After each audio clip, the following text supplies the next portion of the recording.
اللہ کو ریپلیس کر دیا گیا اس جدید علم اور اس جدید تہذیب میں کائنات سے۔ یہ اس کو کیسے کیا گیا؟ یعنی ایک فلسفہ برٹن رسل نے پیش کیا، لاجیکل پازیٹیوزم۔ یہ فلسفہ یہ تھا کہ جو یوز لیس تھنکنگ ہے وہ چھوڑ دو، ایک پازیٹیو اور پروڈکٹیو تھنکنگ کرو۔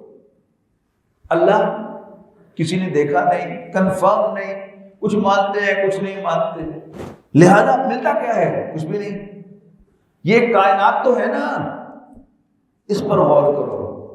اور یہ ساری جو تحقیقات ہیں کہ ہم نے ہوائی جہاز بنا لیے، پھر راکٹ ہم لے کے کہاں کہاں جا رہے ہیں، پھر کیا کچھ جو ہے ہم ایکسپلور کر رہے ہیں، وہ سب کیا ہے؟ اس کائنات پر غور و فکر کرنے سے۔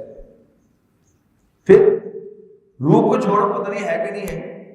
یعنی حالانکہ ریلیجن کی جو پرانی تعریف ہے آکسفورڈ ڈکشنری کے اندر، اس کے 46 کے ایڈیشن میں، اس میں باقاعدہ روح کا ذکر ہے کہ belief in the existence of a supernatural ruling power, comma, controller and creator of the universe, comma, who has given man a spiritual nature which continues to exist after death of the body۔ تو یہ کیا ہے؟ روح تو ہے، لیکن اس روح کے تصور کو گھرتا گیا اور بعد کے ایڈیشن میں اس ڈیفینیشن میں سے، یعنی ریلیجن کی ڈیفینیشن میں سے یہ ڈیفینیشن نکال دی گئی اور دوسری ڈیفینیشن کو امینڈ کر دیا گیا۔